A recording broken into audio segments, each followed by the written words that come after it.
بسم اللہ الرحمن الرحیم لا حول ولا قوة الا باللہ العلی العظیم حسبنا اللہ ونعم الوکیل نعم المولا ونعم النصیر الحمدللہ الذی جعلنا من المتمسکین بولایۃ علیہم واولادہم معصومین ثم الصلاة والسلام علی عبد اللہ ورسولہ وحبیبہ وصفیہ نبینا ومولانا وسیدنا ابی القاسم محمد صلی اللہ علیہ وآلہ الطیبین الطاہرین المعصومین ولعنۃ اللہ علی اعدائہم اجمعین من یوم عداوتہم الی قیام یوم الدین.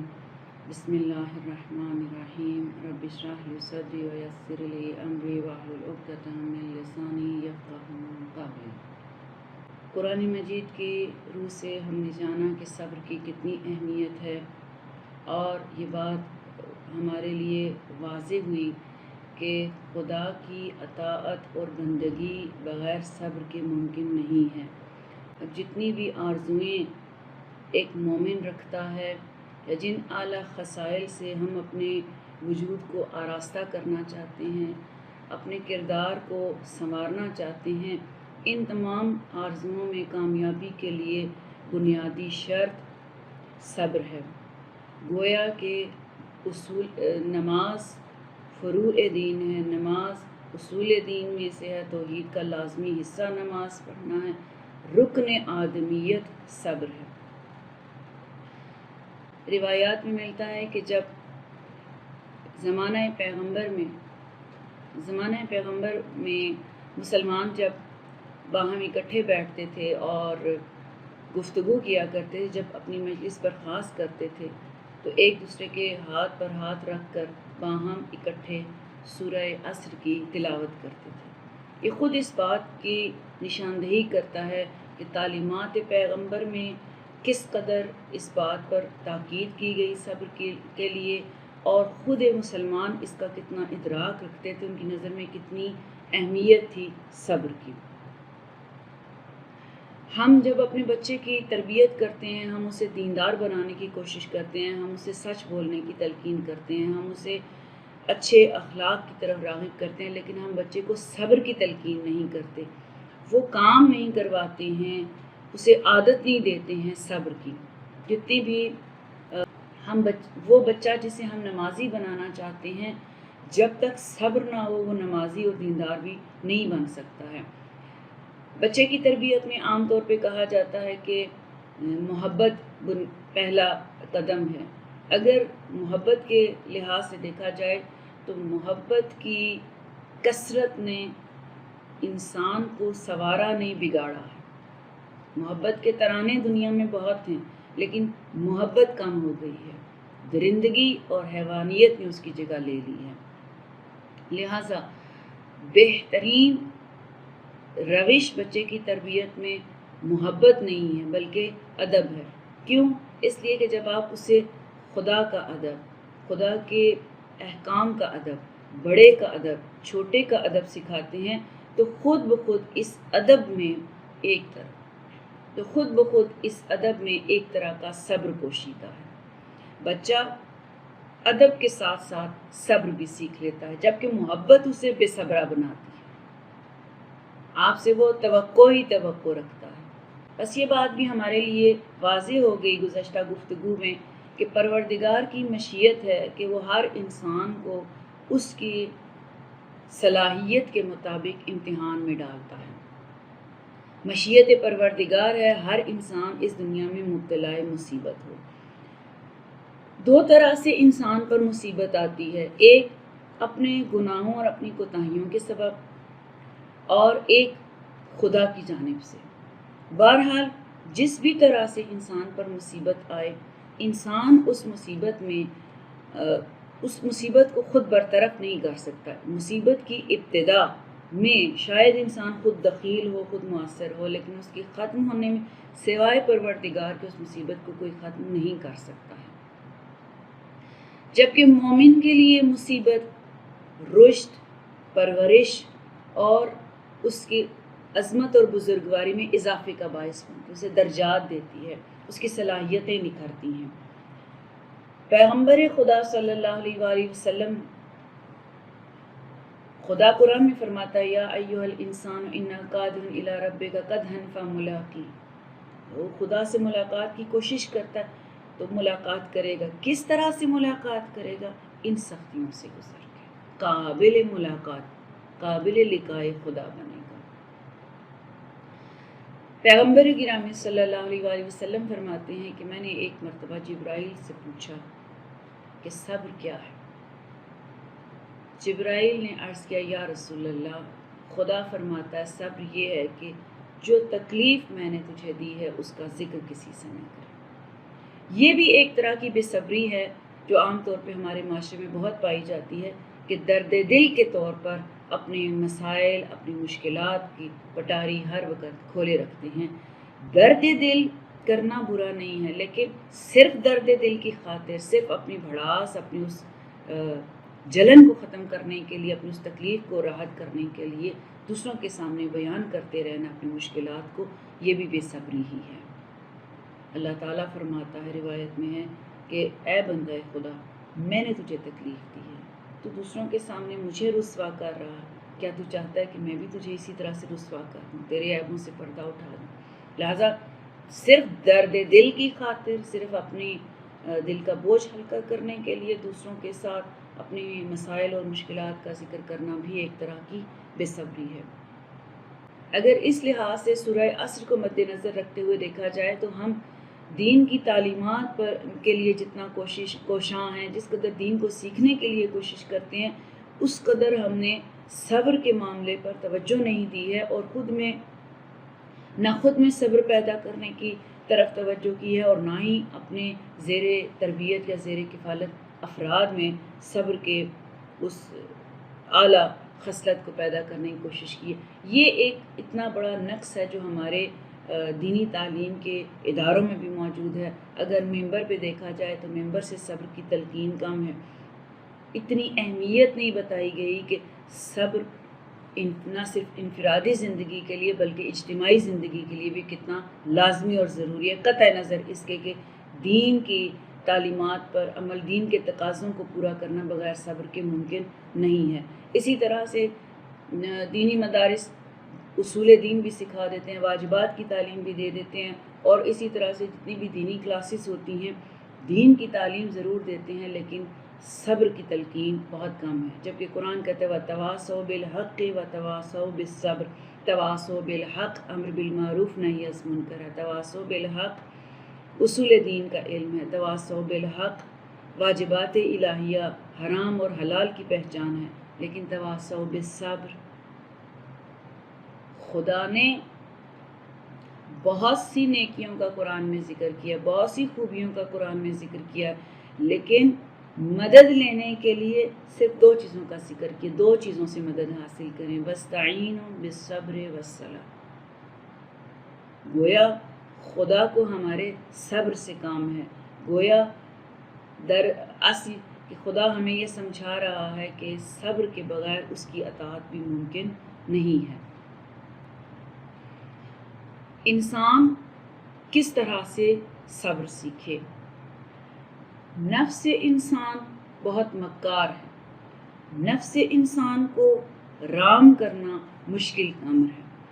آپ جس قدر بھی نفس کو رام کرنے کی کوشش کریں، نفس کو اپنا مطیع اور فرمانبردار کرنے کی کوشش کریں، جس قدر آپ کا علم بڑھتا ہے، نفس کی خصوصیات کو جانتے ہیں، اتنا ہی کام اور پیچیدہ ہو جاتا ہے، کیونکہ وہ دھوکہ دینے میں اور آپ کو بری و ذمہ کرنے کے لیے تعویلات کرنے میں، توجیہات کرنے میں آپ سے زیادہ ماہر ہیں. لہٰذا اس نفس کو کیسے رام کیا جائے؟ عزیزان گرامی، میں اور آپ کسی حد تک اپنی برائیوں کو پہچانتے ہیں، اور جس حد تک پہچانتے ہیں اس حد تک اپنی برائیوں کی اصلاح بھی کرنا چاہتے ہیں، اور جس حد تک ہم اصلاح کرنا چاہتے ہیں اسی قدر یہ بھی جانتے ہیں کہ ہمارا نفس ہمیں اصلاح کی طرف آنے نہیں دیتا ہے. ہمارے ہم ثابت قدم نہیں رہ پاتے ہیں. اس نفس کی وجہ سے اکثر ہم جو ڈگمگا جاتے ہیں اور اپنی اس آرزو کو پا نہیں سکتے اس نفس کی وجہ سے. اس نفس کو کیسے رام کیا جائے؟ اس نفس کو رام کرنے کے لیے اس نفس کو کسی نہ کسی سے ڈرانا لازم ہے. جب تک یہ ڈرے گا نہیں تب تک یہ رام نہیں ہوگا. پروردگار نے اپنی کتاب میں جہاں بشارت دی ہے، جہاں جنت کے مناظر کا ذکر کیا ہے، وہیں پر قیامت کا ذکر کیا، وہیں پر جہنم کا ذکر کیا، وہیں پر موت اور موت کی سختی کا ذکر کیا ہے. کہ کس لیے؟ اگر اس نفس کو موت سے ڈرایا جائے، اگر اس نفس کو جہنم کے ان مناظر سے ڈرایا جائے، کوئی وجہ نہیں کہ نفس رام نہ ہو. میں اور آپ مومن ہونے کے باوجود، ان ساری بشارتوں کے باوجود کیا موت کا خوف نہیں رکھتے؟ مولا متقیان امیر المومنین علی علیہ السلام فرماتے ہیں بہترین شے جو انسان کے کردار کی اصلاح کرتی ہے وہ موت کا ذکر ہے. موت کا ذکر آپ کو زیادتی کرنے سے روک دیتا ہے. موت کا ذکر آپ کو کسی کا حق مارنے سے روک دیتا ہے. موت کا ذکر خود بخود انسان میں تواضع اور عاجزی پیدا کر دیتا ہے. قرآن مجید میں ہم اکثر یہ دعا اپنی قنوت میں بھی پڑھتے ہیں، ربنا اغفر لنا ذنوبنا وکفر عنا سیئاتنا. کس طرح ہم اپنے وجود سے ان برائیوں کو محو کریں. بیج چاہے اعلیٰ ہو، متوسط ہو، گھٹیا ہو، بیج جب تک زمین میں نہ ڈالا جائے تب تک وہ پرورش نہیں پا سکتا ہے. اس بیج کو جب زمین میں ڈالا جاتا ہے تو بیج زمین سے پانی اور نمکیات حاصل کرتا ہے اور اپنی جڑوں کو مضبوط کرتا ہے اور پھر سر باہر نکالتا ہے. باہر اس بیج کو پرورش پانے کے لیے ہوا، پانی اور مناسب فضا چاہیے ہے. ہمارے اندر بھی جو برائیاں موجود ہیں انہیں باہر سے وہ آب و ہوا خوراک ملتی ہے تو وہ اپنی جڑیں مضبوط کرتی ہیں دل کی سرزمین میں.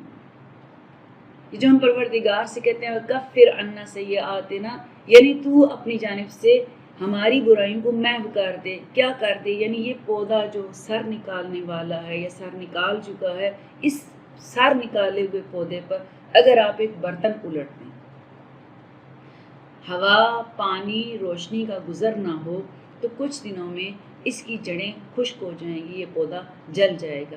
در حقیقت ایک کام، ایک کوشش میں نے اور آپ نے کرنی ہے کہ اس بیج کو جو برائیوں کا ہمارے دل میں پنپ رہا ہے، پرورش پا رہا ہے، چھوٹا پودا ہے، بڑا ہے، جیسا بھی ہے، اس پر ایک ایسی شے کو ڈال دیں جو باہر سے اسے آبیاری نہ کرے. ایک کوشش میں اور آپ کریں گے اور ایک کوشش پروردگار ہماری اس کوشش کو قبول کرتے ہوئے اپنی جانب سے رحمت کرے گا. وَكَفِّرْ عَنَّا سَيِّئَاتِنَا، کہ وہ اس پودے، اس برائیوں کے پودے کی جڑوں کو خشک کر دے گا. اور یہی مطلب ہے جو ہم عاجزی کے ساتھ پروردگار کی بارگاہ میں دعا کرتے ہیں، ربنا اغفر لنا ذنوبنا، کہ تو ہمارے گناہوں کو بخش دے، وَكَفِّرْ عَنَّا سَيِّئَاتِنَا، اور ہماری برائیوں کو محو کر دے. کس طرح سے محو کر دے؟ تو اپنی جانب سے کوئی ایسا سرپوش، کچھ ایسی چیز ان برائیوں کے اوپر ڈال دے کہ انہیں خوراک نہ ملے کہ وہ پرورش پا کر ہمارے وجود میں طاقتور ہو سکیں. بس اس نفس کو کسی نہ کسی شے سے ڈرانا ضروری ہے. کس سے ڈرائیں؟ پروردگار کی عظمت سے ڈرائیں. کس سے ڈرائیں؟ جہنم کے عذاب سے. کس سے ڈرائیں؟ موت سے. اگر ہم معصومین علیہ السلام کے کلام کو دیکھیں تو جہاں پر بشارت موجود ہے وہیں پر انذار موجود ہے. خود بخود کلام معصوم کا، دعاؤں کے اس ادب کا بہت بڑا حصہ خوف خدا پر مشتمل ہے. خوف خدا بہترین سرپوش ہے، بہترین وہ شے ہے جو ہماری برائیوں کو حبس کر لیتی ہے اور اس برائیوں کے پودے کو بڑھنے نہیں دیتی ہے.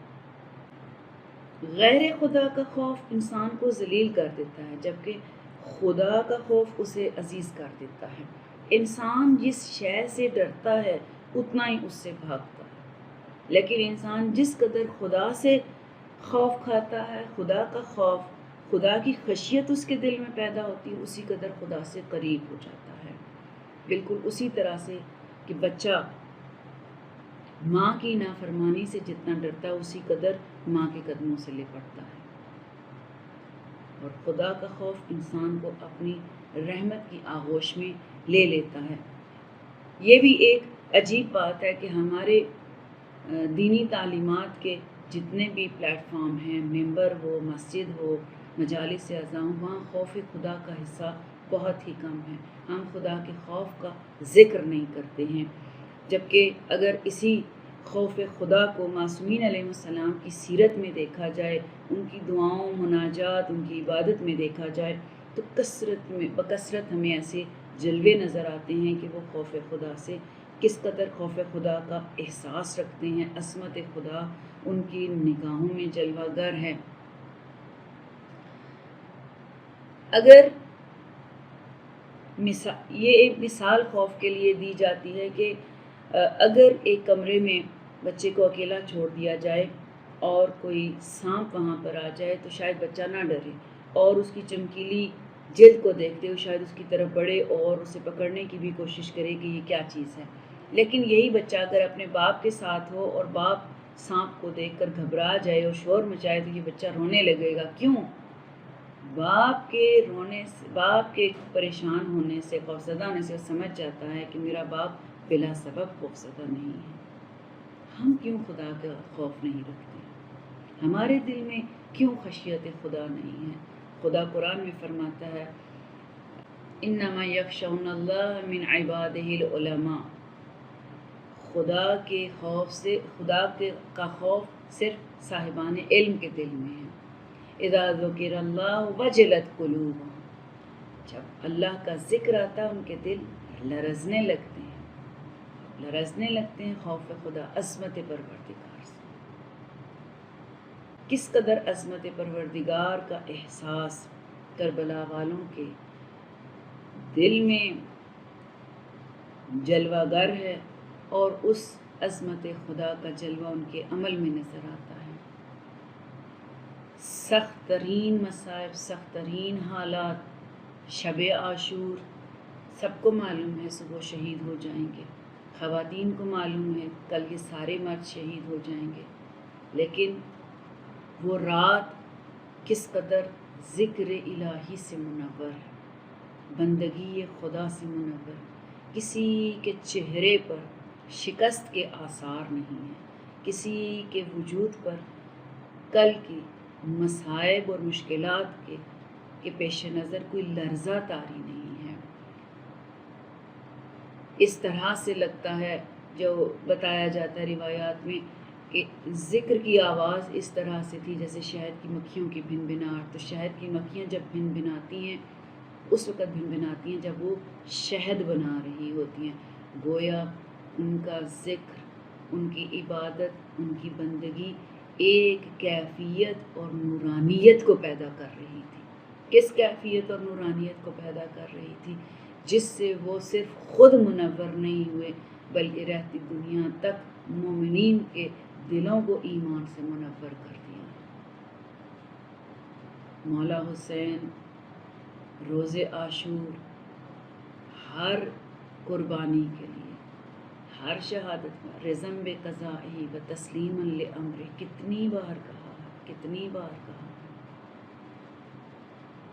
مولا حسین کا کربلا میں رونا اور بیویوں کا کربلا میں رونا ضعف و ناتوانی اور بے بسی کا نہیں ہے، رونا فطری ہے۔ معصوم اپنی معصوم سے بڑھ کر معصوم کی معرفت کوئی نہیں رکھتا، حسین سے بڑھ کر کون علی اکبر کی معرفت رکھتا ہے؟ جب کربلا کے راستے پر گامزن تھے اور ابھی کربلا کی سرزمین پہ نہیں پہنچے تھے تو کسی مقام پہ مولا نے فرمایا انا للہ و انا الیہ راجعون۔ علی اکبر نے پوچھا بابا آپ نے کلمہ استرجاع کیوں پڑھا ہے؟ فرمایا بیٹا ایک لحظے کو میں سواری پہ اونگ گیا، میں نے دیکھا ہاتف غیبی ندا دے رہا ہے، یہ قافلہ آگے بڑھا چلا جا رہا ہے اور موت اس کے پیچھے تیزی سے چلی آ رہی ہے۔ علی اکبر نے پوچھا بابا کیا ہم حق پر نہیں ہیں؟ کہا کیوں نہیں بیٹا، ہم حق پر ہیں۔ اکبر نے کہا بابا پھر کیا ڈر، موت ہم پہ آ پڑے یا ہم موت پہ جا پڑے۔ حسین نے اس وقت دعا کی پروردگارا میری جانب سے اس بیٹے کو ایسی جزا عنایت فرما جو ایسے بیٹے کے شایان نشان ہے۔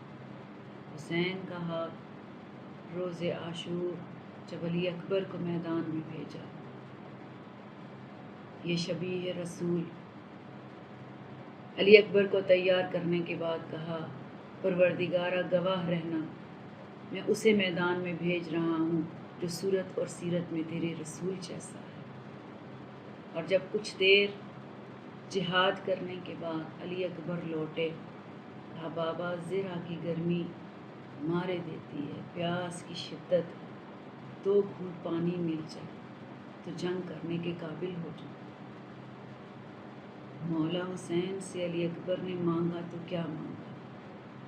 کہا علی اکبر صبر کرو، ابھی تھوڑی دیر کے بعد میرے جد رسول خدا کے ہاتھ سے سیراب ہوگی۔ کہا آؤ بیٹا آگے بڑھو، اپنی زبان میرے منہ میں ڈال دو۔ علی اکبر نے جب حسین کے منہ میں اپنی زبان کو رکھا تو ایک دم پیچھے ہٹ گئے۔ کہا بابا آپ کی زبان تو علی اکبر سے بھی زیادہ خشک ہے۔ الا لعنت اللہ علیہ